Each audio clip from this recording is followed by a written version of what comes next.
Well, emergency pod time. It's a long time no see. Glad to be back. Yeah. Was anyone else expecting this for their Friday night? Because I wasn't. I had a very low-key post. Wait, what is going on? That going in my other thing too. That was really weird. Yeah, I had a very low-key night planned post getting off of work. I finished up my hour checking people out with their books. I was gonna come home, play some video games, potentially get an article ready for tomorrow's Avs game against Boston. And yeah. Okay, so just kidding on all the Canucks talks. Just kidding. Well, to be very fair, they did say that Carolina was talking with the Canucks about the deal for JT Miller and decided to go for Rantanen instead, which honestly, I'm all about. I think that's the better deal. Like if those are your two options, I think that's going to be the better deal. So, the Rangers have at it. Yeah. But yeah, so I mean, we might as well break it down. You've got I don't really know what the Blackhawks are really getting out of this. They get like much. So they get draft picks, which is really what we've seen, and I know you make that face, but what they get draft picks to potentially bolster a future, which is, I'm not surprised from a team in rebuild mode. Like you're trying to build your prospect pool to create better lineups in the future. Okay, cool. In return, you're retaining that salary and getting, something Zach brought up, which I totally forgot about. This is their own draft pick that they traded to Carolina that they are now getting back. So there's that. I'm very curious to see. I want to know who thinks they won this. I don't think it's the Blackhawks. I mean, I would say it's between the Avalanche and the Hurricanes. I know all Hurricanes fans currently think we won this. I do think so. Yeah, to go ahead and break it down, the Hurricanes are receiving Mikko Rantanen, Taylor Hall, and I'm gonna struggle at Niels Juntorp. Yes, or Juntorp. He's a prospect, correct? He is a prospect. Yes. Chicago gets a 2025 third round pick. I'm sure Bedard is so excited about that. And Colorado will receive Martin Necas, Jack Drury, 2025 second round pick, and 2026 fourth round pick. Now, if we're talking about player or teams that have won this trade, I'm pretty sure we can take Chicago out of contention here. But I'm pretty sure we can both agree on this. I think when it comes down to who wins this trade, all depends on whether or not Carolina can re-sign Mikko Rantanen. I think that is going to be the telltale sign of winning this trade, because and Zach and I just talked about it on his Locked On episode. They have the money to do it with all of the outgoing contracts coming this year. In Dmitry Orlov, in Brent Burns, in Frederik Andersen, which I'd personally like to see the Canes re-sign. But do they have the money and want to? That is the big question here. Do they want to make this big of a splash on re-signing Mikko Rantanen? Because keep in mind, this man wants $14 million on the open market. So I will say, I think the ball is in Carolina's court. There was, I did see where Rantanen had said no to Carolina earlier. And then they said, well, do you want to go to Chicago? And he said, all right, let's go Carolina. Also, as a little joke of our podcast, the unpaid intern literally just told Bailey to ask Rantanen when he's coming to Carolina.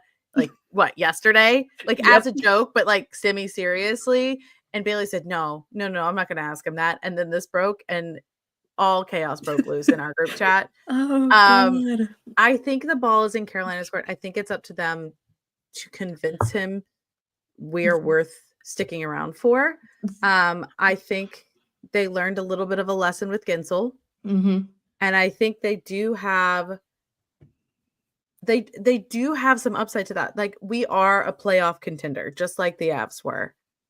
You've got Aho, who's going to be probably a strong vocal, like, hey, this is, especially during the Four Nations, being like, hey, man, it's a good place to be. It's a really good place to be. And no, the Canes don't typically go that big. Mm-hmm. But even Tulski is saying this is a really big target, and we knew when that was available, we really wanted to go for it. And if he produces the rest of the season like we're thinking he's going to, I'm going to say that they will probably do everything they can to get him that money, because that's where they've been struggling. Is that firepower up front.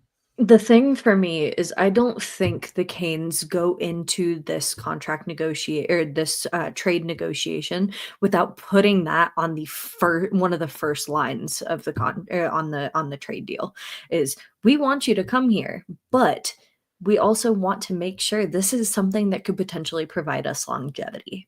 I think that is exactly what they go into this, because again, I think they hopefully do learn their lesson from Jake Gensel, because this team is not a team that tends to make splashes on rentals if they can help or potentially, make some convincing happen for a signing. And they were so close with Jake Gensel and getting that contract signed before he saw the decrease in taxes. And I fully thought he never thought we would match it. He never thought we were going to match that. He was already decided. Yeah. What I think happens is, and you mentioned Sebastian Aho. Okay, great. He's got an opportunity with Four Nations, plus the rest of the season, and potentially, up until free agency, you sit there and say, hey, this is a great locker room culture. You've got a lot of countrymen here to help you fit in. You've got a great team that's got an open window for another potential Stanley Cup down the road. We've gotten this close. You join this team, we can make this happen. So I know it's a lot of money. I know it's a long time. You are still in your prime. You are one of the top 10 producers in points, goals, and assists, up and down the freaking board. You can help contribute and potentially bring a Stanley Cup home to Carolina.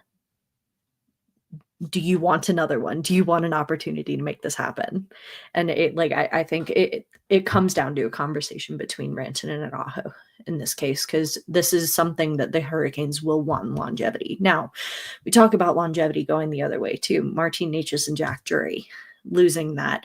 The Hurricanes have had a tough time sticking a long-term deal with Martin Necas.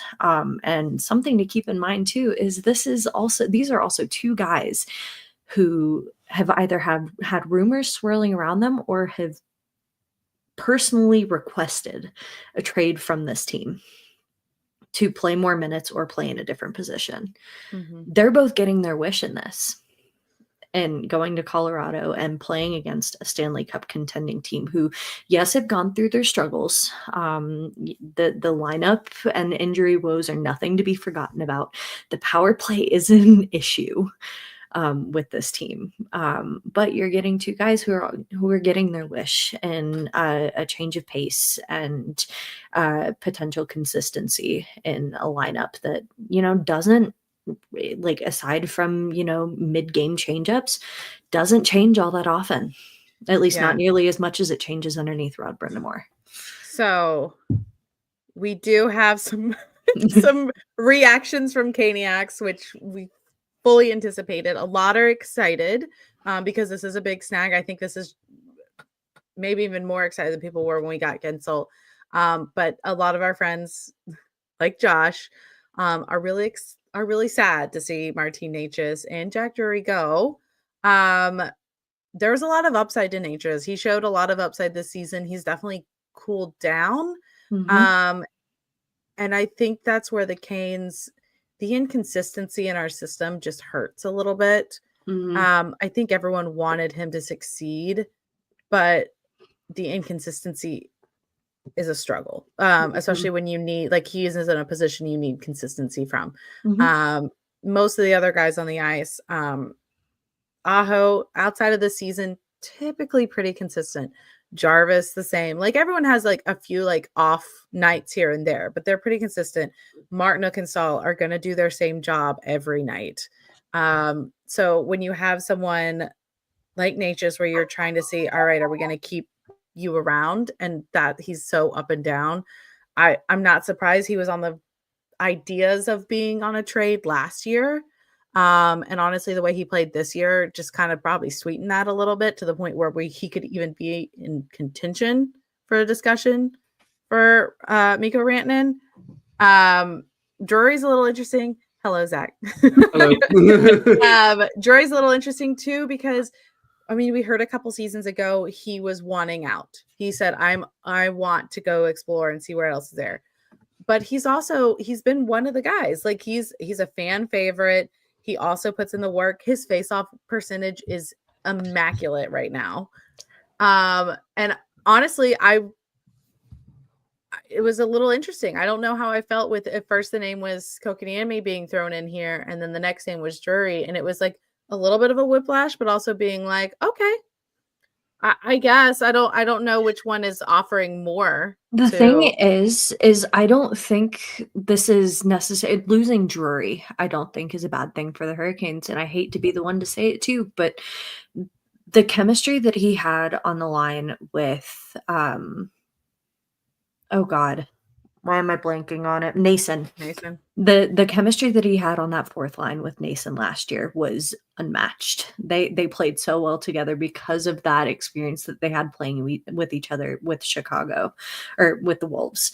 And the season, again, I mentioned it in Locked On. I haven't watched the Canes as much this season, obviously, but just looking at stats, it's he definitely looks like he's struggling compared to the success that he brought for himself last season.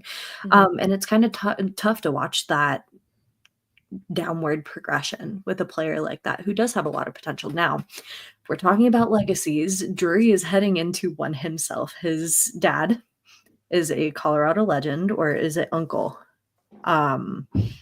He's got a family member who does have a history with Colorado.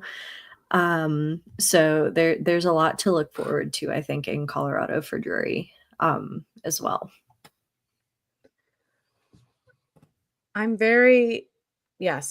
Yeah. I mean, I'm excited. Both these guys kind of talked, like, there was just hints of them wanting different. I mean, obviously every time they were on the ice for us, we were really excited to see what they do. I'm not upset with this trade. Obviously, it always hurts when people leave, and we don't typically get a trade like this from the Canes. I saw one tweet that said you can, in fact, spell Canes without Necas, and I was like, too soon. Hurt a little bit too soon. Yeah, I love that you're putting this comment up, because I love this comment because they've played together. Raymond was right. You thought Fishy and Necas combo was great. Just wait. Are we gonna miss a little bit of that overtime of Aho and Necas, the little cheat code? And honestly, we also said zone entry was a cheat code when we had Necas.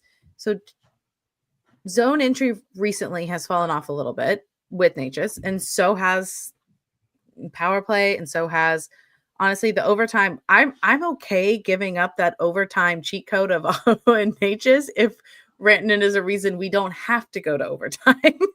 So I think that's a fair trade.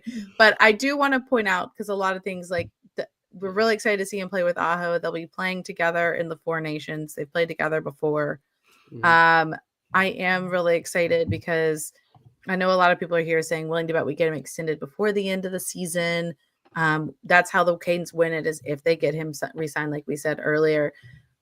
I have really positive hopes towards that we will get him re-signed, because of things such as Brian Hinkle said. Tulsky literally said, Tulski on Rantanen. Mikko is one of the premier power forwards in our sport. It's no secret that we've wanted to add elite skill to our lineup, and this is a player who should fit our system and locker room well. And Taylor gives us another high skill option to bolster our attack. I think them going into this is the Canes mentality, and that's kind of what we talked about on our literally just a day ago podcast. Was that the Canes really don't go for people they don't think are going to fit the system. Even if it's a really big name, most of the time it's either the asking price or if we don't think they're going to fit our system, no matter how good they are. And for them to think he should fit our system and locker room, it's really positive to see that the front office is already kind of thinking, all right, we need to go in on this player. I love that Raymond just posted another comment too, saying, I'll be happy to stop yelling at the TV for infamous drop passes to no one. I hate to burst your bubble, friend, but that's something the Avs have gotten really, really good at, are drop passes. And it's not something the Hurricanes apparently know how to do very well. So maybe he can bring some knowledge and insight to potentially make that work, because there have been some instances where drop passes have worked really, really well for the Avalanche this season. It's becoming a little more predictable, but if you can make it work with the speed, it's incredible. The Hurricanes need a little bit of work done. Hopefully Mikko can kind of provide some of that. There's another question for you there, Bailey. There is another question. Hello, Carter. Hi, how are you, friend? Yeah, I mentioned this towards the beginning before Zach showed up too. As when it comes to winning trades, again, I think we can take Chicago out of contention for this. I think they're getting what they want and potentially bolstering their future with a higher end draft pick. Whoever wins this trade is going to depend on whether or not Mikko Rantanen signs in Carolina. If he does not re-sign, I think the future that the Avalanche can get out of both Necas and Drury is enough for this to be like, okay, cool. Like, we're fine with this. But I don't know if this is it's not worth it in my mind for a rental type situation. If Carolina can't get another deal done with I'm sitting here watching as our boss is sitting at backstage, like waving at us weirdly. That was kind of a surprise. I'm like, wait a minute, what's that noise? But yeah, so if Mikko resigns, I think this is a like shoe in. Like, Carolina absolutely wins this trade because they're getting a guy who is, I say top 7, top 10. Zach likes to correct me in saying top 7 guy. It is top 7 in all categories, up and down the board.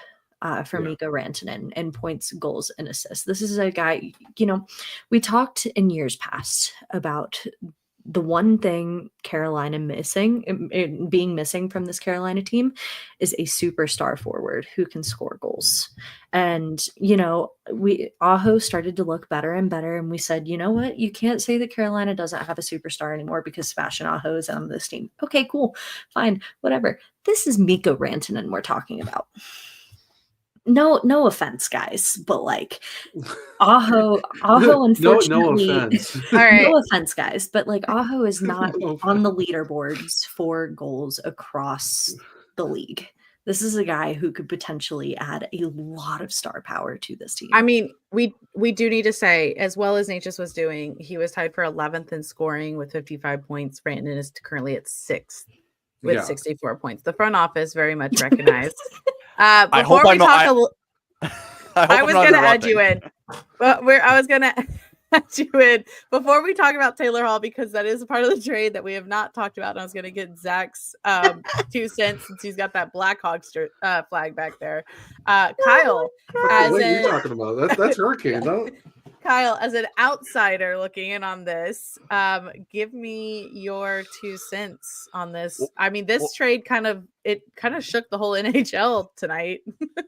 First of all, I hope I'm not interrupting, because I saw you guys went live. 100%. And I was like, I have to join in on this conversation because I was kind of out of it for most of the night. And then I saw it happen and everyone's going crazy. And it's like, oh my God, like what just happened, right? my initial thoughts, and it's kind of funny, like Bailey, how this involves you as well. No, Colorado, on both fronts. I feel uniquely qualified to talk about She this. just said, I'm taking a step back to focus on the Avalanche. And they said, well, guess what? About that. So third-party thoughts here. This screams Carolina's all in, right? Like, does it not? 100%. This is a all in, like we have to go for this. And it's funny, like I was talking about this with a buddy earlier this week, and I don't know how it came up in conversation, but it feels like Brendamore's job might be on the line here. Right? I wouldn't go that far. No, okay, fair enough. Again, I'm an outsider. No, I don't know. I would say, Kyle, I would say a lot of other teams, the coach, the job might be on the line, not Brendamore. Okay, so well, then I bring the question in. Now with this big trade coming in, if you get matched up with New Jersey in round 1 and you get bounced, right? How much of the blame? Where does the blame lie, right? And you have to see obviously how the playoffs, go in the first round, right? And you have to see it all play out. I will sit here and play devil's advocate because in taking a step back from the Hurricanes, I have been able to see a lot more hockey than just Rod Brendamore's system. And while I will say in the past 5 years, he's been an incredible coach for this team has started to get a little predictable.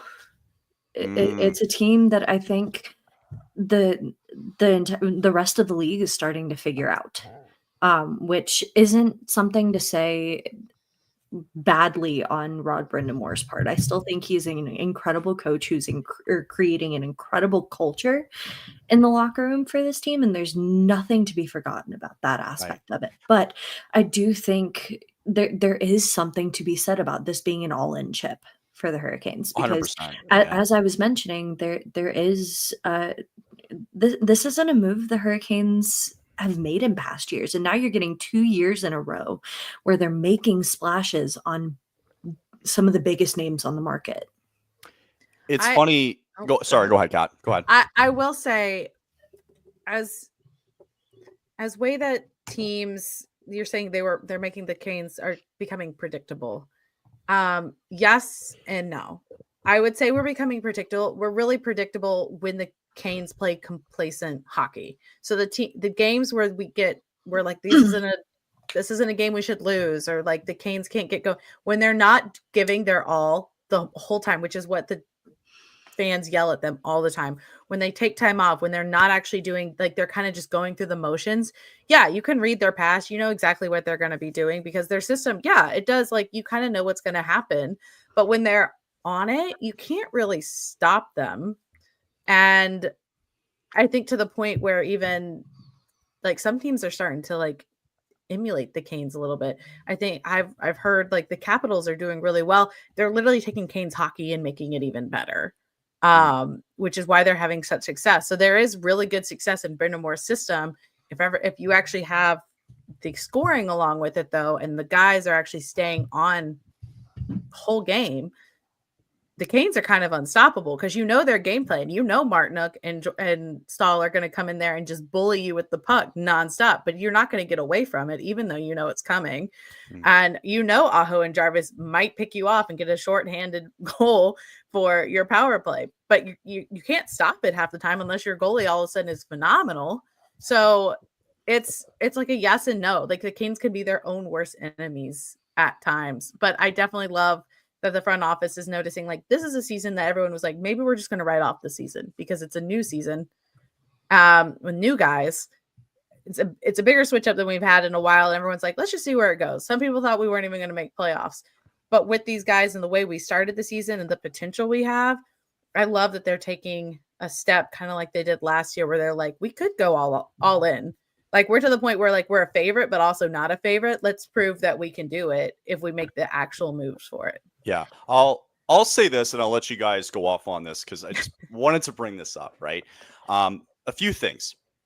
Number one, absolutely, this is an all-in move, right? You're all in, right? Because this is rental move.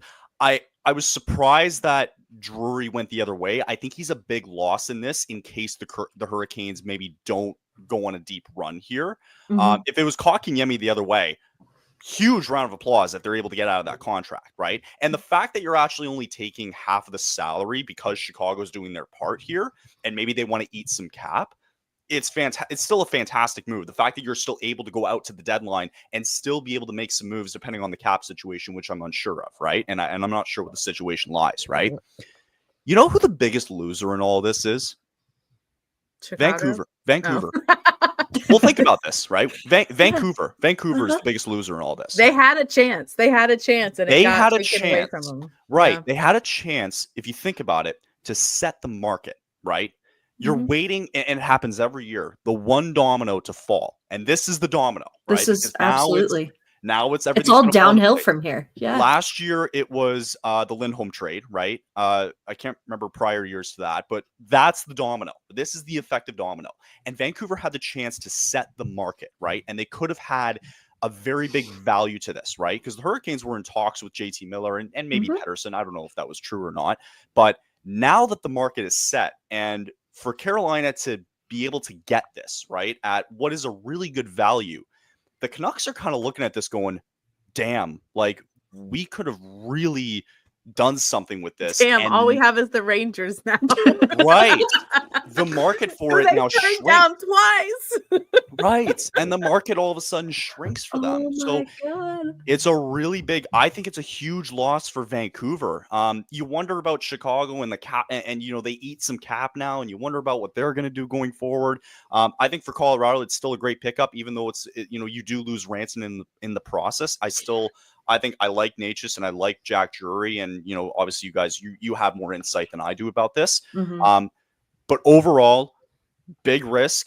We're gonna find out come April how this all comes to be, and I like it, to be honest, for Carolina, because it's in an Eastern Conference where, frankly, it's wide open. It's a really there's a lot of points to what you said. First of all, for the Canucks, we talked about it. Down, Kyle. We talked about it in our last episode, and yeah, I honestly think the Canucks were trying to get a little too much out of whatever they were making of the trade. And while the Rangers were probably the team that would kind of bend over backwards and give them whatever they could, the Canes are like, no, we don't need to do this. Would it help us some? Yes, but we don't need to. So I think that, and the Canes are notorious for kind of like really weighing all their options before they go in on everything. So I think the Canucks were just trying to see what all they could get out of it. I do think it's interesting. I still hear rumors and talk of them really still wanting, you know, get rid of JT Miller, kind of almost do a yard sale. Right. So it's going to be interesting to watch what they're doing. Obviously we also had a little sneak peek that Pittsburgh apparently might be doing something. I'm sure we'll see all the things about where's Crosby going. But Crosby to Colorado. So there's two questions. I know, right? So there's two questions here, right? One to Bailey and one to Kat and Zach, respectively, for the teams, right? For Carolina, is it enough? Number one. For Colorado, it's you're still kind of in the mix here, right? And it's still relatively a good year, right? Is it enough for Colorado to capitalize on this with depth pieces to maybe go at the deadline and go, I still think we have enough, even after making the Mackenzie Blackwood trade and backup goaltender Scott Wedgwood? I'll let you guys go first. I think what the Canes are thinking is, at the moment, I think they might think it's enough, because of our two issues was going to be scoring and our goaltending. I think the Canes think if Freddie stays good now, I mean, he's gone through everything. Good forbid that anything else happens. We've solved it. They're both these goaltenders. If we have both of them, we're good to ride. But we needed the scoring. We just picked up the guy that's tied for 6th in points. I think he answers that. And we also picked up, again, we keep leaving it out. We picked up Taylor Hall that can also contribute. So it depends what the deal is. It depends what gets thrown our way, what's kind of out there. Currently, I don't know about you, Zach. I think we feel like we're probably in a good place. There might be, we don't typically do a lot of big moves and a lot of moving pieces and switch up a whole bunch of things, especially where we are right now. So I feel like we've switched up enough, but we're not going to go completely like, let's just scramble, because these guys still have to learn Brendan Moore's system. They still have to get acclimated with the team. So I feel like for now, it's enough. I mean, we'll see. We've got a couple months. It's kind of nice that we did it before the deadline, because you do have months for these guys to kind of get acclimated and see how it goes. But I don't know. What do you think, Zach? Lots of time, by the way, to do this.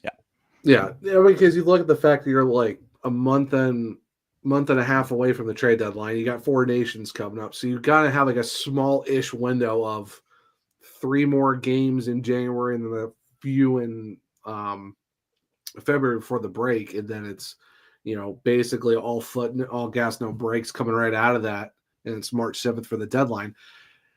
I know people keep saying, well, it doesn't help the second line center move, it doesn't help with goaltending, and it's like, well, goaltending is fine. Pierre Kachekov, and I keep saying this, and I'm really getting sick of saying this, he's 18-9-2 with a sub 2.5 goals against and a 904 save percentage, which is above league average. He does have 3 assists and a shutout. He's done this in 30 games. He's actually been playing better than Freddie. I mean, granted, Freddie's just come back, but he's been playing a little bit better than Freddie. In his last 70 starts between this season and last season, his wins percentage is .585. Name another goalie that you would love to have right now, and he's making $2 million per season. Goaltending is fine. Second line, maybe you might see an upgrade, but I've been saying this for a while, Kat. This is an offseason move. I don't see them going for another guy right now, because who on this roster who else are you willing to give up to go get that done? Because you're looking at a possible top 6 now with Rantanen, Jarvis Aho, Svechnikov, and then you're looking at Kotkaniemi, and then who do you bring up? Bring up Jackson Blake to the second line? Do you bring Roslovic back up? I mean, if you get Svech, KK, and Blaker as your second line, and then it's Jarvis, Aho, Rantanen. Oh my absolute goodness! What more do you need? And that's if Hall doesn't break that second line too. Yeah, right. So, well, let's say Hall's in your top 9 with the Jordans. You got Martinook, Stahl, Taylor Hall as your third line. Like what more do you need here? Then here's your fourth line. You got Roslovic, Robinson, and Yaska. That's still you still got speed on both wings with Robinson and Roslovic, and then you got Juha Yaska, who's basically been pretty decent for the Hurricanes. So, I mean, if you're hopefully, I mean, we just got news he got hurt, but hopefully Carrier coming back to fill in there too. That's going to be at least a couple months. So if he does come back too, okay, then you maybe put him on the fourth line where he kind of would be. Then you would have send Juha Yaska back down to get a right, bit exactly. more. Even though he is the best NHL name ever. I will disagree with you there, but who are you going to say? You haven't heard it announced. When it was announced in Lenovo, it's oh my god, nothing beats Ukko-Pekka Luukkonen. Sorry, I watched him. I watched him as a junior. He's a tall kid. But I will say, anyway, for Carter's question here, Zach, from what he said, from what I heard, Necas wasn't part of the trade talks to Vancouver. It seemed they were interested in Roslovic and or KK. Do you think we do a second trade? I personally don't think so. I think it was either that or the Rantanen one, and we went with the Rantanen one. I don't think we do that. I don't think we would give up that. I personally do wish in my own opinion, I would have rathered Roslovic go with the trade than Drury. And I know some people think KK should have gone with the trade than Drury. But I don't see us shipping out any of the other players currently. It's too much. It's too much switch up of a team that's in second place currently, and I think like 8th or second or third in the overall Eastern. It's like why would you switch up something so much that's not broken? You just need to add to it, and you just added. Right, exactly. I mean,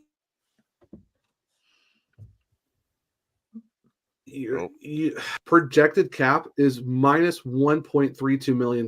Their current cap is 1.23. Of course, they got the deadline cap and LTIR pool. So technically, right now they sit at 89.3. Cap limit's 88. So with Ethan Schwartz and all of them having to kind of do some finagling in terms of that whole thing. I don't know what other move you can really make that's going to make sense other than that you're going to have to move KK's contract. You're going to have to move a couple more just to make the cap space work. And who's going to be available right now that you can go get that's going to fit that? JT Miller is $8 million, and Vancouver does not want to retain. I mean, it's just. I'm just saying, I just don't see another move being done. I think this is kind of where we're at right now, and. No, the way we won this is because Chicago took part of Rantanen's, took right. Part That's what I'm saying. The Canes aren't wanting give us your big deal.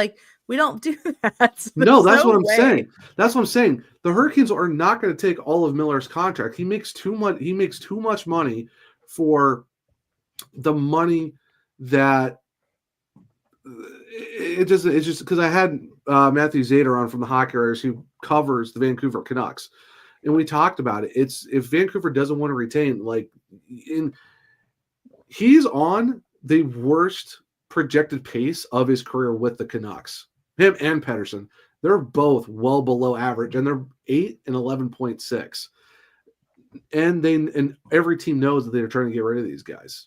You're not going to give up the farm for those two. I feel like that's where the Canes were really smart with Necas, because did he fully perform to his potential last year? No. And they're like, all right, let's give him another chance, see what he can do.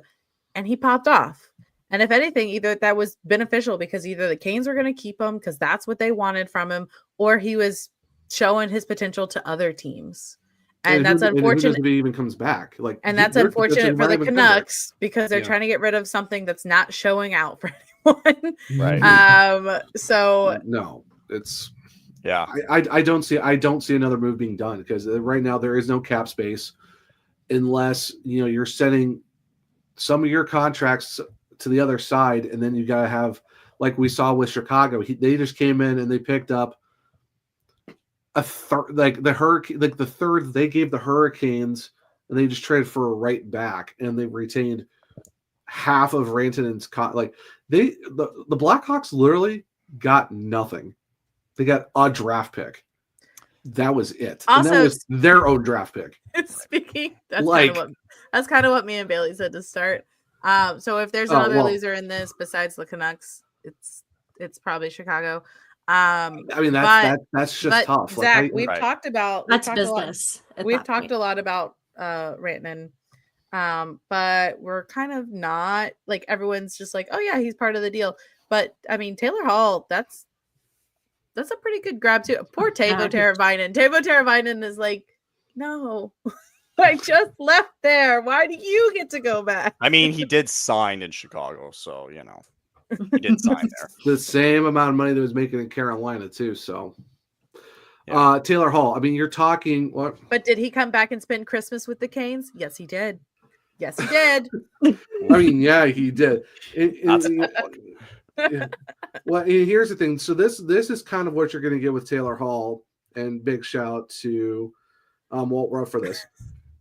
2018 NHL Most Valuable Player. He's a 5-time NHL All-Star. 2011, 16, 17, 18, 19. 721 points in 878 NHL games. Oh, yeah, and he was also the number 1 pick in the 2010 draft. Right. Yeah. You look at his numbers this year, maybe it's not that great because he's on a very bad Blackhawks team where everyone's in the negative. Everyone's in the negative. That whole team is just Maroon's bad. But you're getting a guy, like I said, who's a former MVP with the Devils not that long ago. All-star. First overall pick. Like, this dude, he's still a really good hockey player. Did he play for the Bruins at one point? Bruins, Devils, okay. Buffalo. I feel like I remember him more with the Bruins. Edmonton, New Jersey. Yeah. Basically, this guy's been all over the Atlantic for the most part. It's like you said. He's been to a lot of teams, and a lot of teams really want this guy. But yeah, he's still a really good player. Yeah, maybe. And the thing is, it's his health over the last couple of seasons has kind of been the main key thing. He has missed time this year, but he's still clicking off at a 0.5. I think it's like a 0.52 points per game still. So he's still doing pretty decent. I mean, he did score in the Winter Classic. He scored the first goal for the Hawks, at least in the Winter Classic. But that game was just We don't talk about that. We don't have to talk about it, but it's a thing where you're getting two really good players. Like you're still bringing offense, and me and Bailey talked about it on the other podcast. Is that you're bringing offensive dynamo to where you have Rantanen being on power play 1. You could easily put Taylor Hall on your second power play unit.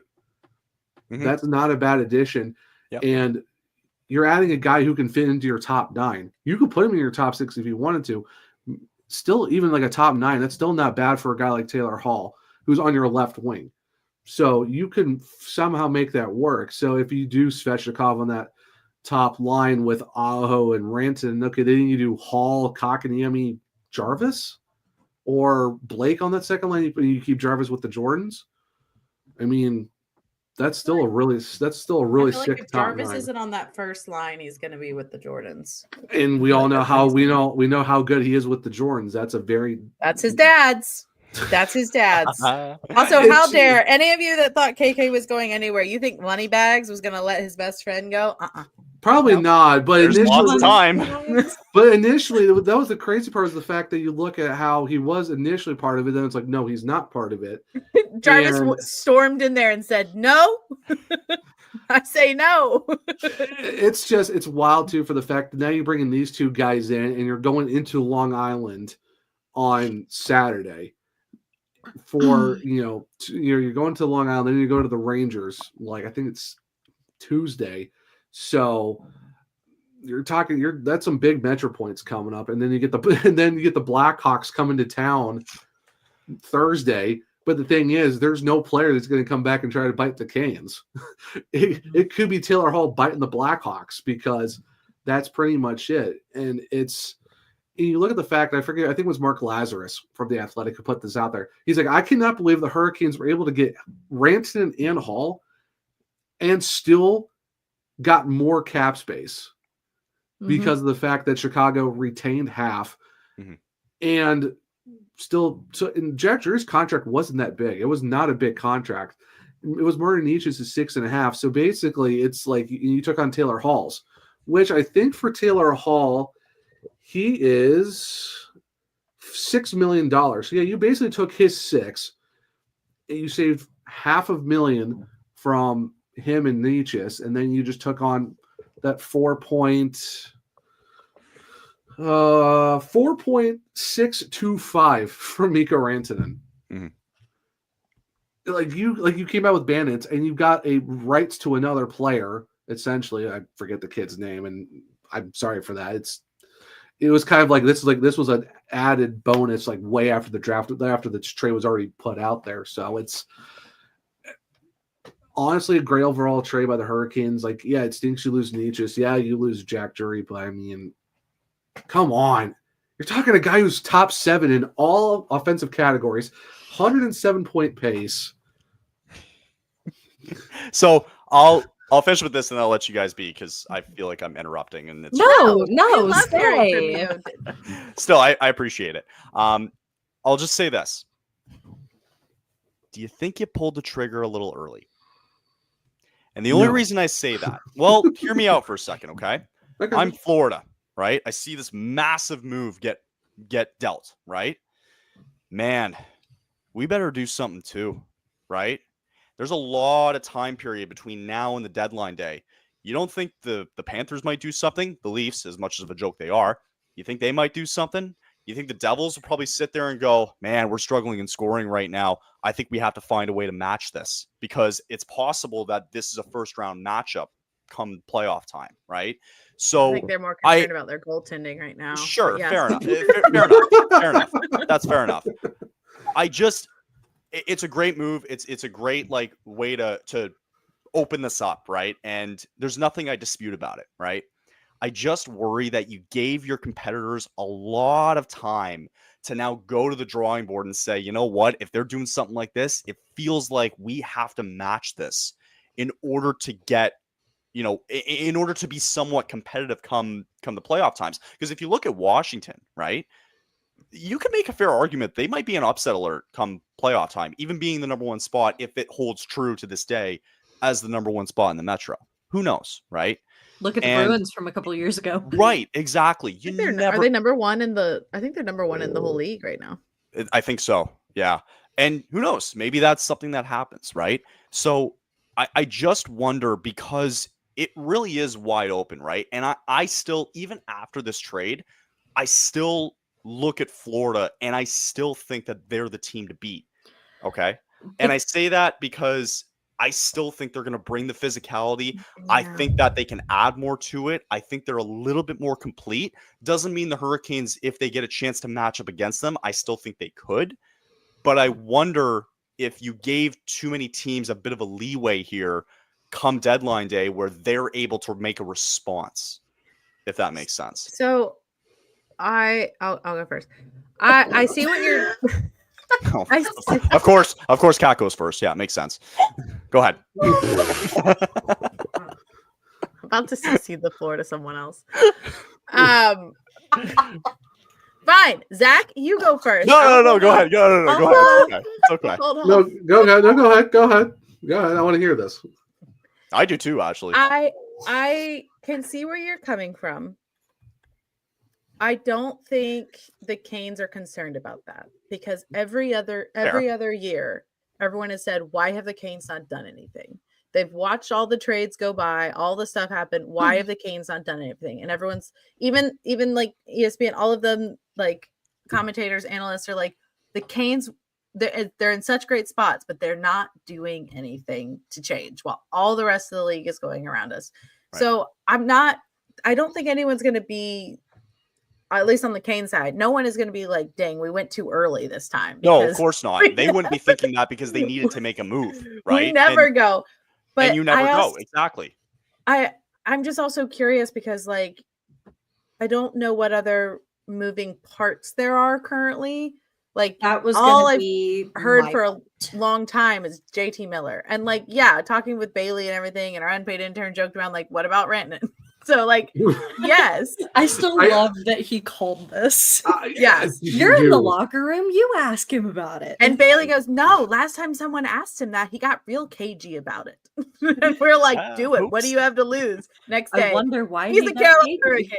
That's wild. So to cut in, this is exactly the point as I was going to make too, is besides JT Miller, what other big move is there to bolster for somebody who is not on a rental deal? Oh, Kyle, you have someone? Or you could agreeing? be. I don't have somebody, but you could be surprised. Because it happens and that's year. Absolutely fair, but right? I agree. I feel like a lot of big names win in the offseason now, though. But this last offseason was really big. That's exactly what I'm saying, though, is you look at all the rental deals that are potentially up for grabs this season. Sure. Those are the two big names, Mikko Rantanen, JT Miller, and one of them is already gone. Sure. The other team in contention for JT Miller are the New York Rangers, who have from what I've been seeing have been going on a little bit of a run here lately too. So there's something to be said there. I don't think the Florida Panthers, you could make some depth and do some bolstering to your depth pieces, but really that's, I think, all they kind of have going for them right now. So that's my only point of contention is I don't think this is an early move. Yes, it sets the bar, as we've said. This is the first domino of the fall. This sets the bar for what every other move looks like going forward this season. But I don't think it's early enough for teams to be like, that's what we have to match. Now it's just like, okay, they look good. Now we have to somewhat get, now we have a level that we maybe need to achieve, but maybe can't quite get to because this guy's already gone. And maybe match was the wrong word, and fair. Like I agree with you in the sense of that rentals, like that's more than likely the top rental that goes and is gone, right? I'm more or less speaking of, and we've seen it a lot of times come deadline where all of a sudden you see these players, like I bring up Tomas Hertl, I think was last year, right? Mm-hmm. I don't think anybody had that on the trade bait board, and he had term to his deal. And all of a sudden he gets sent to Vegas. Vegas doesn't do anything in the playoffs, but it wouldn't surprise me if a team like Vegas or whoever would go to that level again come deadline day because they see a move like this. And now that like you just said, Bailey, that the bar has been set. Now all of a sudden everything comes into place. All of a sudden you're making essentially what Carolina has done is they've made other teams now more aware of the level of urgency that needs to be done because deadline day is a month from now, right? Because the Canes don't do this. If the Canes are doing this, we're not reacting. Right. And it's put everybody on notice. And now you're going to start seeing players that probably haven't been brought up before now all of a sudden come into play, right? And it makes it interesting in the East specifically because you wonder if Florida, if Toronto, if New Jersey, if all these top teams, if Washington decides that they need to do something, you wonder that if they're able to make some similar deals here, you wonder if it really moves the needle, if Carolina really got far ahead and they're the cup favorites, or if you wonder if other teams start making moves that they're able to close the gap a little bit. Wait, no, bring back that graphic. Bring it back. You know, and I want to piggyback off of this too and saying this is all dependent on whether or not Mikko Rantanen becomes a good fit for this team.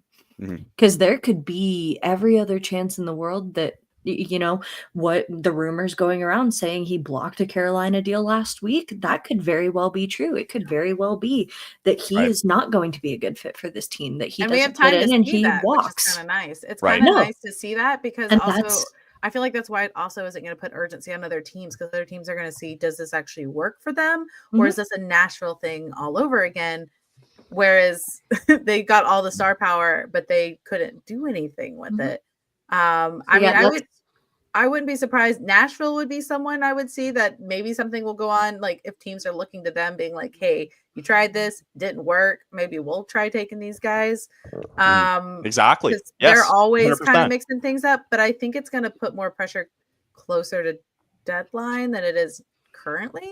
I think teams are just going to be waiting to see, what does this do for the Canes? And I'm curious, Bailey, I want your take on this because you'll know more than I will. It's not like Colorado, like they're still in the thick of it in terms of still trying to make the playoffs, right? You talk like I'm just looking at the standings here and you still have a lot of game and you've got a lot of games played, right? And you're 5 points up on Calgary for the second wildcard spot, still 8 points clear of St. Louis and Vancouver and the rest, right? Yeah. Is it a little worrisome? I think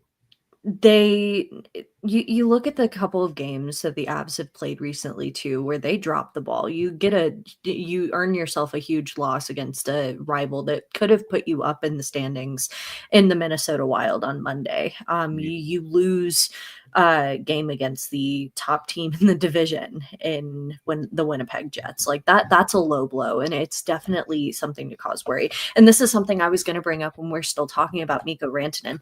You're moving a guy from a team struggling with their power play. Yeah, that's right. To a team struggling with their power play. Yep. Which you can call it on the coaches, you can call it on the players, you can call it on top guys not showing up, whatever name you choose to give it. Both teams are really, but really also Canes fans, if you're here listening, take notice. A team that has McKinnon and Makar is struggling on the power play. It happens to everyone. It's not just us. But just think about it though too. This is the team that's struggling on the power play, and yet they still possess some of the three of some of the best players in the world currently. That's crazy.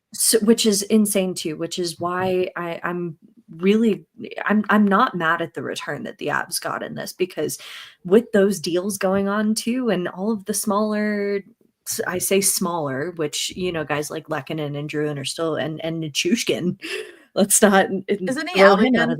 He he had a setback. He is currently week to week. Okay. This brings me around to my point too, is that this is an injury riddled team that has not had a fully healthy lineup since before the start of the season. You've got Nichushkin out because of his suspension. You've got Druin, who was injured in the first game of the season and has not consistently been back since that injury. This is a team that has been battling through adversity since day zero, and they are still where they are at currently. This is a team that completely flipped around their goaltending tandem before December. Beginning of December, they had two completely new goaltenders.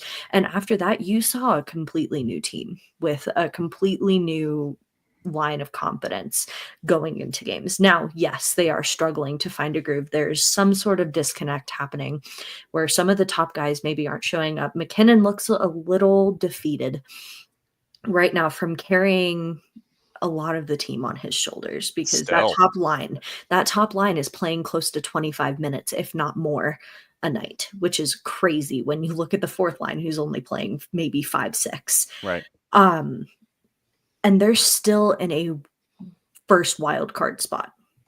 You add depth like Martin Necas and Jack Drury, who could both potentially benefit from finding more consistent spots in the lineup, because you look at the coaching differences here as well. Rod Brindamore is a much more versatile coach when it comes to flipping starting lineups. Whereas Jared Bednar, he'll maybe move things around during the game, but you can pretty consistently predict where each player is going to start every single night. Mm-hmm. And I think this is something that the Avalanche benefit from in getting Martin Necas, who has skill. You've seen that. Bednar really likes him. You see I mean, from where Necas was at battling McKinnon for points towards the beginning of the season. Like, I mean, this is a guy who you've already got on your radar at this point too. I don't think I think the words that you used are still in the thick of it. That describes the Avs perfectly here, because you get a healthy Avs team, you get a Nichushkin back, you get Druin back consistently.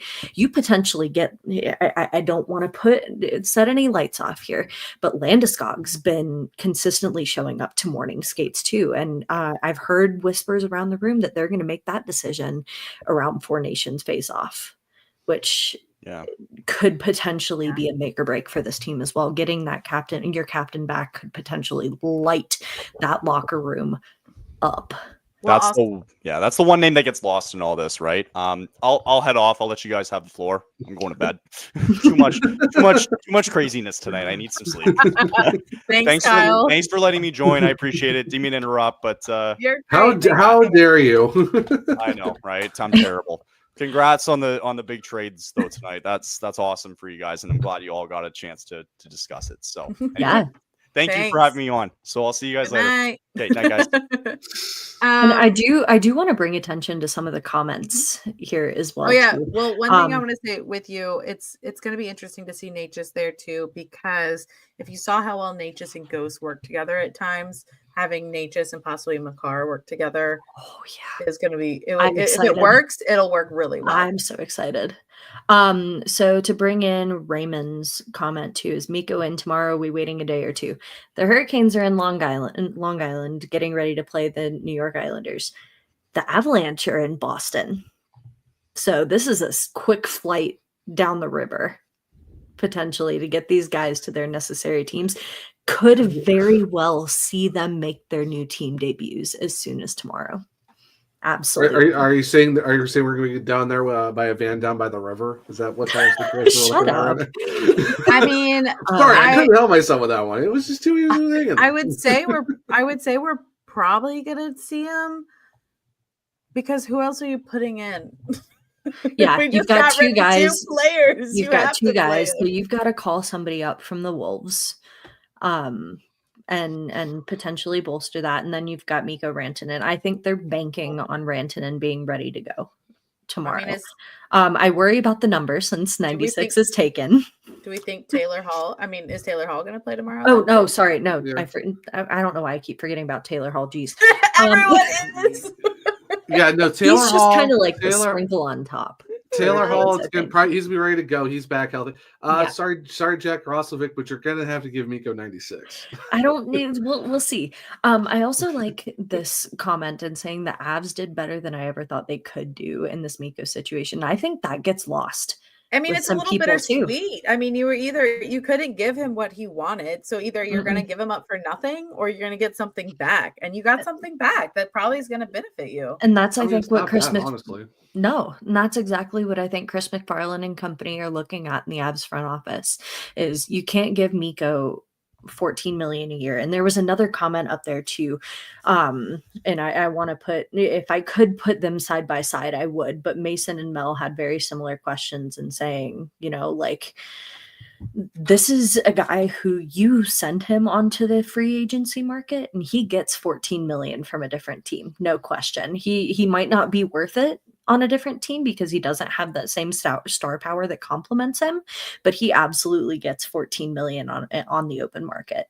Now, the Canes, now that they have this deal in place, they've got some Finns who could potentially throw some sway in. There's $14 million to play with here, I think, on this team. You 100%. offload these some of these contracts that are coming off the books after this season. It's doable. We should have 31.21 million projected cap going into the off season. If we gave Rantanen the 14, we would likely have 17 left. Which is still a pretty decent amount because you bring in Nikishin and Morrow next year, which they're both going to be on ELCs, which is less than $1 million. Most likely, you won't have Burns and Orlov. No. I made a case for Orlov at one point. Not seeing it now. No, you're keeping your mouth shut. Not what you're doing. Not at 7.75. Like that's a big chunk. Frederick Anderson is 3.4 or 3.6, I believe. Question mark. I would say of the new guys, I would say I wouldn't say you'd keep Roslovic. I don't Robinson know. you keep Robinson. I don't know about Foss with his injury. Robinson's the only one I see us really offering. Have they surprised me in the offseason before? Yes, but I would say probably Robinson is the only one. And I don't think it's going to be that expensive. No, I mean, he's making less than $1 million. Even if you give him 2 million, 2.5 at the most, I think that's still very, very doable. I mean, you got Anderson. Like now, the question is like, how's the tandem going to look with Peter Kachakov? Do you bring that? Anderson? Was going to be my question. If you bring Anderson back, it's got to be less than what he's making now because right now it's just his health has not kept him to where it's like, okay, we want you at 3.4, 3.6. You're looking 2.5. Maybe $3 million closer to the Piotr contract than anything else. But then you're losing Orlov 7.75. You're losing Burns' contract. You're losing a lot of your forwards too. So I mean, you're looking at where you could make some sway on Rantanen's 14. And I posted this on, X, Twitter, however you guys want to call it. I know a lot of people have seen it. It's you give him his 14, you give him the 8 years. It takes him to when he's 36. I don't know. You walk away with your stud superstar player that everyone's been clamoring about, and you put him on that top line with Aho. You got two Finns that are probably going to just absolutely wreck shop on the Metro Division. And like I said, you're adding Morrow Nikishin at ELC levels on your defense. Mm-hmm. Like you're saving a lot of money there just on that. Probably looking at what your tandem goalie is going to be. You're looking at your whatever outside of Robinson. I mean, Carrier's contract is $2 million for another 5 seasons after this. And if you want to try to go for other guys, you possibly could. But I mean, if you're the Carolina Hurricanes, you more than well enough have enough money to make this work to give him his deal and still bolster a roster around you. And let's not forget this too. The cap is going up next year. It's going to either $93 or $94 million or possibly more.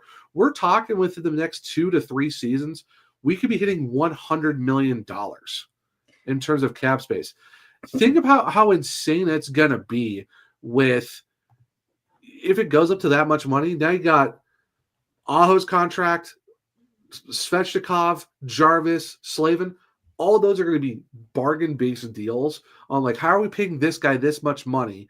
And we have Mikko Rantanen at $14 million for the next, let's say that's 2 years from now. You got 6 more years. Zach, you mentioned too, this is potentially the biggest contract in Carolina Hurricanes history. The Hurricanes have never paid a guy $10 million. No one has touched $10 million. He could be the first player to hit double digits, and this is the guy you do it with. Mikko Rantanen is the guy you hit 10 million plus to go to that 14. You give him that 8, and you're done. This is a guy to the moon. Does he play? Does he only play wing or can he play center? He can play center, right? So we're saying we can put him on the line with Aho, but you can also easily put him on your second, like one of your centers easily too. So he's versatile. If you really want to play him at center, which I think Bailey said Jared Bednar has been kind of doing, You're looking at a situation where, yeah, you could have Aho as your 1, Rantanen as your 2. Now there's no more 2C talks. That's your guy. You basically got a 1-2 of those two guys. Then Jordan Stahl is your 3rd, and Kakaniemi is your 4th line center. That is not a bad 1-3-4 right down the middle of that spine if that's the way they want to go with it. And if again, not, still a super. I mean, if they don't put him at center, still a legit 1 right wing. I'll reiterate my point from earlier in the podcast as well. I do think this aspect of re-signing in Carolina had to have been part of trade talks because it again, has to be. Tulsky does not make a move like this unless he knows that there's a chance that this guy stays wearing Hurricanes colors. That's a tough move to make that deal and not re-sign him. And this is something that a lot of Avs fans I've seen are upset about too, because this is a franchise player. This is a guy who has been part of your brand, part of your team since the beginning. This is a guy that you grew basically from his time with the Colorado Eagles up until the time he made his debut with the Avalanche, and he hit the ground running from there. This is a guy that Avs fans are upset to lose because he has such a bright future. He's 28 and he's not done. This is a guy who still has years ahead of him getting consistent points, consistently staying up on the leaderboard. If you can find him a guy he meshes well with on that forward line, if he can build some good chemistry with Aho, this is lethal. Because, I mean, again, you think about what he was able to do with Nathan MacKinnon.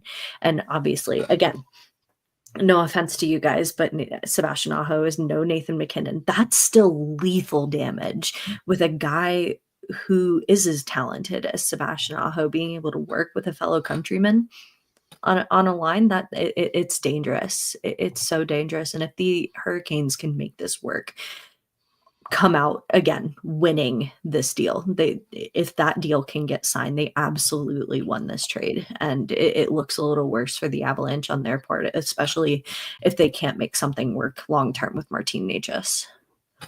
Yeah. Show me all the pinning UFAs. Show me that graphic again. I've been wanting to talk about it. We've been wanting to talk about it. I just think of the fact that there's no way you make this trade and not retain him, because you have to keep him here, because everyone talks like, oh, I hope they don't do the same, like hope he doesn't do the same thing like that Gensel did. And this is the thing with Gensel though. He took 1 year less to make $1 million more, and that's also because of the fact too that Florida is a state where there's no tax like how they do it everywhere else. So that's why he went there.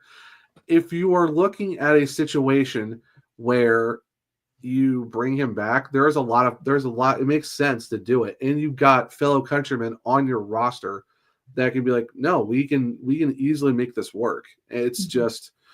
Yeah, it's just find the money, and I think they do. I brought up this comment that I do want to bring your attention to, and I forgot to mention it when you mentioned it, Zach.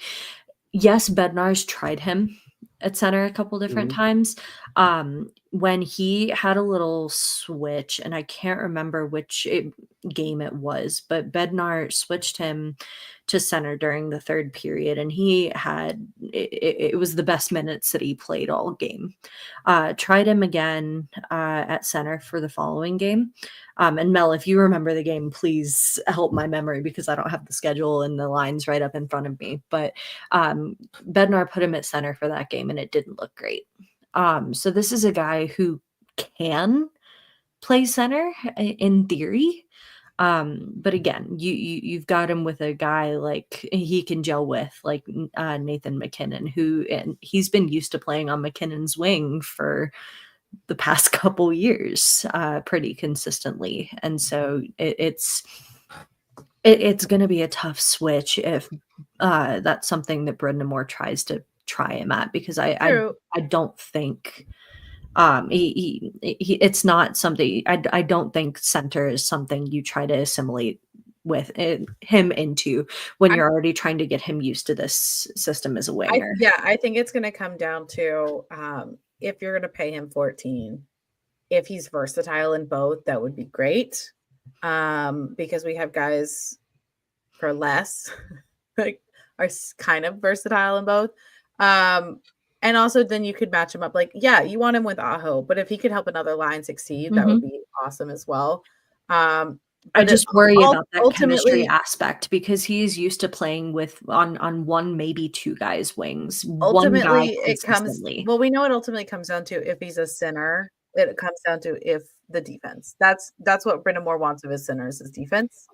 So it's really going to come down to that. He might get a little bit of it out of Rantanen. He's not going to get the defense that he might be looking for. Yeah. So I mean, it's a possibility. I mean, again, we won't know for sure. It's nice to know that maybe. But I do want to going all the way back to when Kyle talked about, okay, the Canes have made this move. Is it going to set up a domino effect in the league? And we already have, Vancouver's still trying to do their stuff. You have got now rumors of Pittsburgh up with something, everyone tell us where Crosby's going. But if you're actually looking at the list of the UFAs and the RFAs coming up, one, that Carolina Hurricane logo next to Rantanen is kind of awesome. It's kind of nice. It's kind of nice. If you look, the Leafs have a lot. So I don't with their success. I mean, it's the Leafs. You never kind of know what they're gonna do, but they've got Marner. Who else am I seeing on here? Tavares and Knees. Nice. Yeah, Matthew Nice. Yeah. So also they're also gonna have Nick Robertson as well because he only signed a 1-year deal too. So yeah, so they have those they have to worry about. It looks like Matt Duchene is going to be a UFA. Like, there's not big names that, like, maybe Ehlers, Marchand. I don't see Marchand leaving the Bruins. I really don't. It's Nikolai Ehlers, but I get what you're saying. Yeah, it's. Oh, I'm sorry. Did I say Ehlers instead of Ehlers? My bad. You're not going to hear you say Nature's different than me anymore. He left. Sad. Welcome back. My God. I mean, you've got isn't Chikrin's on the Caps, right? I can't read that up. Yep, Jacob Chikrin's on the Caps. I see them probably keeping him. He's done really well with them. There's just not big names that I see like Rantanen on this list. The only other guy that could possibly Mikael Granlund, because I mean he is doing pretty well on a really Sharks team.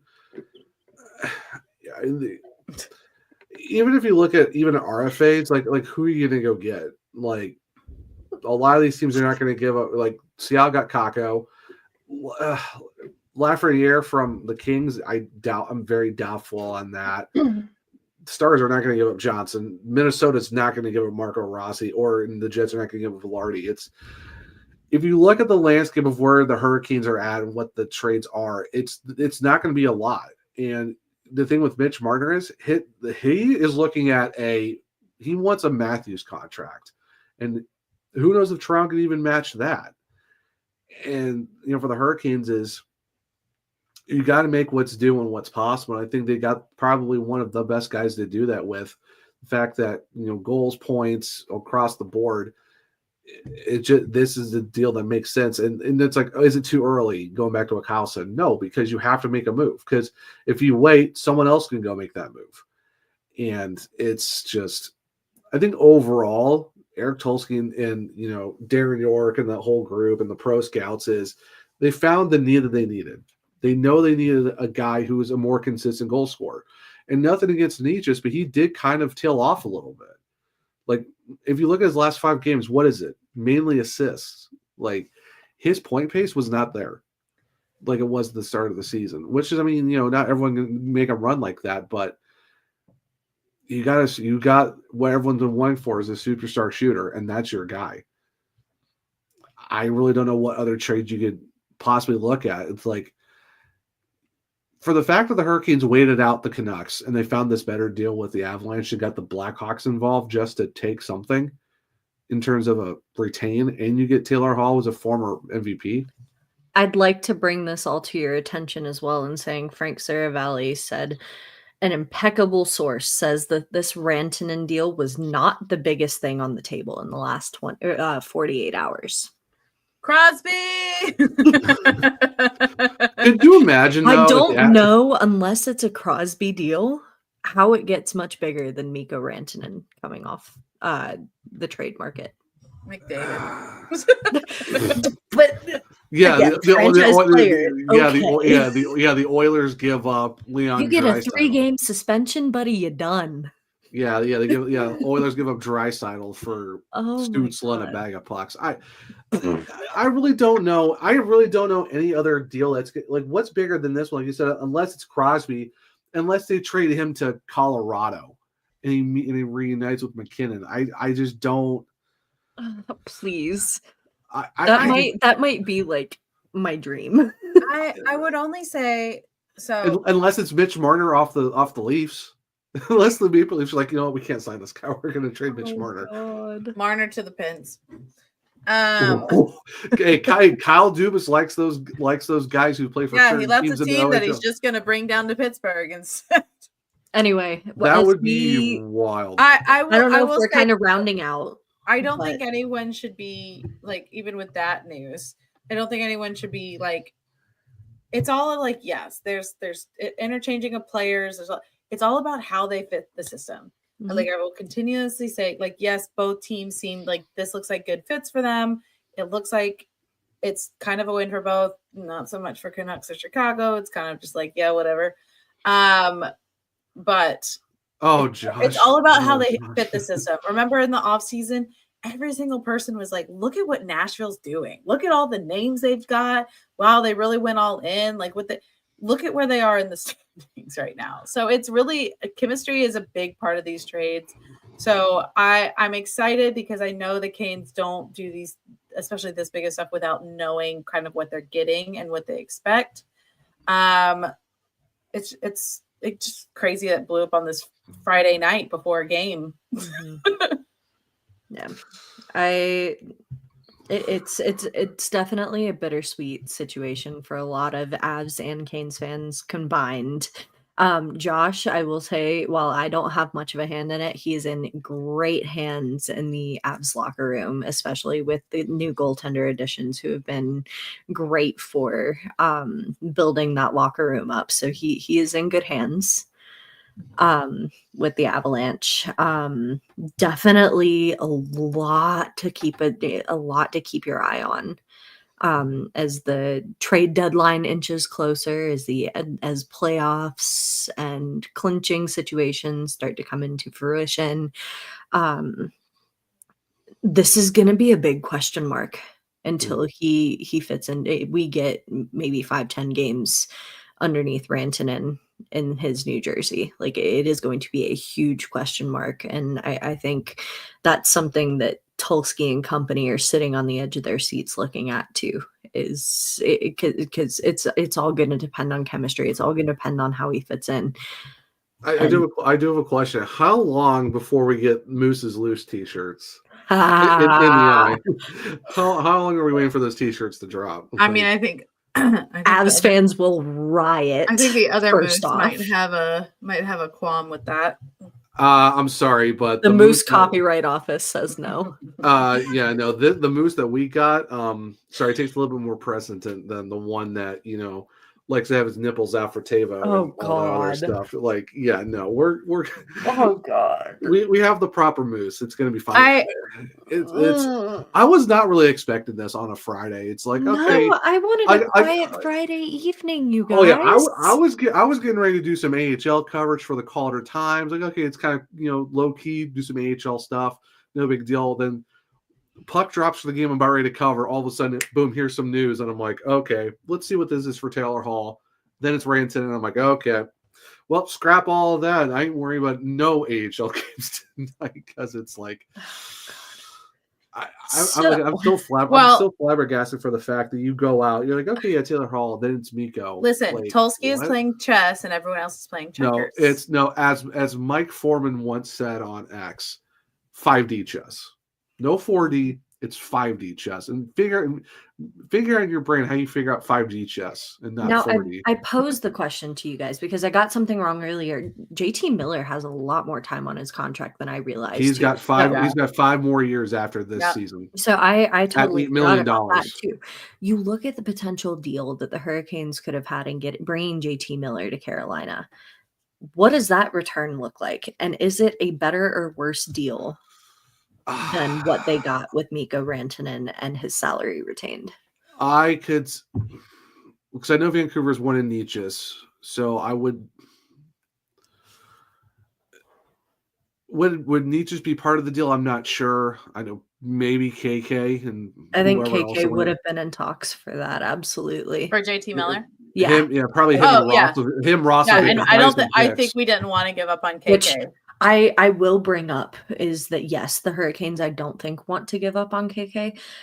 The rest of the NHL looks at that contract like it's a joke. It's $4.8 million though. It's not. I'm just that saying. bad. I'm telling you what I hear. I know a lot of people. I know a lot of people think it's a joke, but here's the thing too. He's under 25 years old. He's not in his prime yet. He's been in the league since You're he's not 18. you're not yelling at me. Oh no, I'm not. No, I'm not As yelling he at you. whispers into the mic, you're not yelling at me.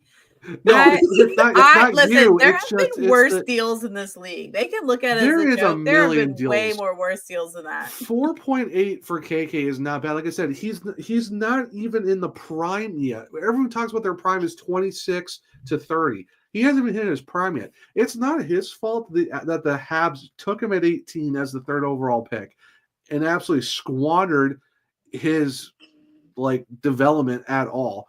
And then he comes in with that really huge offer sheet from the Canes, and then everyone expects him to pop off. Maybe he just wasn't that guy that was supposed to score all those goals. Maybe he is more of a Jordan Staal 2.0 type of player. It's not his fault. They gave him that contract. He signed it. The team didn't have to offer But him. also, It's not a bad contract. But also, we have that contract and still can put Mikko at 14 if we want. We didn't put ourselves in a hole. That's what I'm saying. It's 4.8. The cap's going up. That 4.8, it's going to be nothing. That's not a bad contract. I don't know why people keep saying it's bad. He's not even 25 yet. Can we kind of pump the brakes on Kotkaniemi hate a little bit? I mean, plus the dude's kind of on a hot streak right now. All right, we could talk forever about this. And I still have to go write an article. We still will about this next going into the podcast next week. But I'm shook that there's almost 800 of you watching awake with wild. us right now. Thank you for joining in. I do want to start wrapping this up with saying this is who if you're curious, who the Canes have on their roster right now. Full roster breakdown. For left wing, we currently have Svetch, Robinson, Martinook, and Hall. For right wing, you have Rantanen, Blake, Jarvis, and Yaska.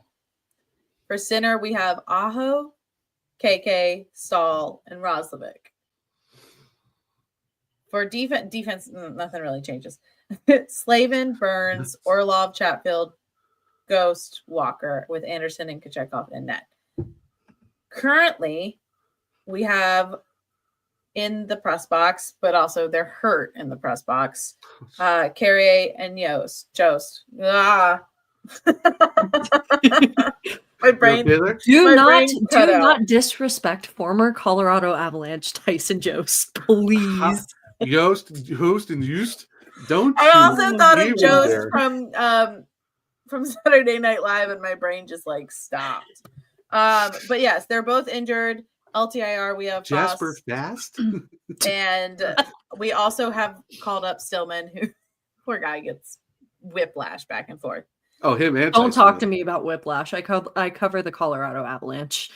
Don't do that. Do you? Oh, do you? I didn't know you covered the Colorado Avalanche. No, I'm saying. Surprised. That's just as shocking as Shut up and continue with your. Shut up. Hey Bailey, welcome to what you two have given me for the last couple of years. I'm just saying you can't. Whiplash is nothing to you guys. Well, I shouldn't hear you complain about getting grief from Kat about anything you do outside of here with the soft. I can still tease you. It's fine. Anyway, full roster breakdown. Continue, please. Well, that was it.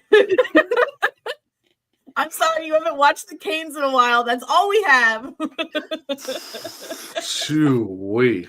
Yikes. I mean, we can talk about our prospects, but Scott Morrow's amazing. Alexander unfortunately, Nikishin's great. Nikishin currently has a concussion. It's okay. It's fine. He'll be here next season. It's fine. Him and Morrow are going to tear it up on the blue line with the other four. So, but yeah, everyone. Trade. Honestly, everyone go enjoy your nights if you can get any sleep. You mean morning? It's Saturday. We're not even in Friday. For some of you. Still night. For some of you. Hey, mountain time. I want to hear from you. Maybe that's where most of our watchers are right now. My team gave you Mikko Rantanen. You shut it. We gave you Necas. You want to talk about which one's better? Really? Really? Should we pull up the little? Do you want to and say who won the trade? Should we pull out the mountain? Should we pull out the mountain graphics? Like, how we got this guy? Yeah, well, we have this guy. We still got two of the top guys in the NHL. I'm not mad. It made me think we'll take Kel McCarr. We'll take we're getting tired. It made me think of that Saturday Night Live thing where it had they're singing and it's like all the women and they're like, I'm Georgia, and they're like singing and they all say their name, and then it has the one at the end with like the tiny hands and she goes, I'm Denise, and like really crazy. That's like a really bad deal. Like you have the Canes getting Rantanen, then you have Chicago, Colorado getting Necas and Drury, and you show Chicago just being like, we got our own pick back. That's all I can think of in my head right now. Yeah, I'm so tired. This has happened too much. So we want to wrap it up. We do want to wrap it up. Thanks everyone for joining our emergency pod, because this was honestly, I think we broke hockey Twitter and the NHL for the night. 800 next to the eyeball cat. I mean, hello. Yeah. Thank you guys so much for joining in. Thanks for joining in. Sorry if you came in at the end and I was singing. Obviously, we're very tired and brains broken. Oh, I'm not going to bed anytime soon because I still got some articles to get. Oh, because you write and you have another podcast. Oh, really? Kat, where can the people find you before you decide to tease us anymore? Well, hold on. I'm trying to find the banner for us. It's under a tab called banners on the side there. It had multiple lists, Zach. It was in folders. Okay. Well, first, if you want to find our wonderful hockey network, it is at THPN, the Hockey Podcast Network. You got to see our wonderful boss Kyle a little bit earlier. We do forgive him that he's a Calgary Flames fan, but you know what? What are you gonna do? But we do love jumping on. He has great insight, and so do a lot of the other podcasts. If you're on here and obviously you can see we have Avs, we have Canes. If you do have another team that you're a fan of and you want to check out the other wonderful podcasts in our network, there's a ton. If you're a fan of the show Shoresy, who's on there from Shoresy, Zach? Terry Ryan. Mm-hmm. So go check them out. Honestly, we wouldn't be where we are today without them. We really appreciate it. And if you're interested and not in either of these two side hustles, but you want to check out this podcast on Not an Emergency Pod update, we're on X, Blue Sky, Instagram, YouTube at The Surgecast, and also on TikTok. If you haven't deleted the app or already had the app after all the whole debacle, it's at the Surgecast on TikTok. And our wonderful unpaid intern gives little updates from the games, and there probably other content coming on soon. So give a like, follow, subscribe, all of those fun things. Honestly, if all 800 of you, if you haven't followed us yet and you gave that follow, the unpaid intern might turn into a paid intern. If you want to follow, don't give him hope. If you want to follow me, I'm on X, Twitter, Twix, whatever you call it, at Caniac Chick, and on TikTok at KVT Hunter 74. Bailey, where can people find you? I'm not here as often, but thank you guys again so much for joining. If you would like to follow me and follow Martin Necas and Jack Drury as they make their move over to the Colorado Avalanche, you can follow me and my coverage over at Bailey Curtis, and that is Bailey with 2 Y's. I am a writer, the official beat writer for the Colorado Avalanche site over at the Hockey News. So keep an eye on some articles over there. I've got a trade breaking article coming here in a little bit. So showing some love on that would be greatly appreciated. And Zach, I'll throw it over to you. Yeah, I'm at One True Zach on X.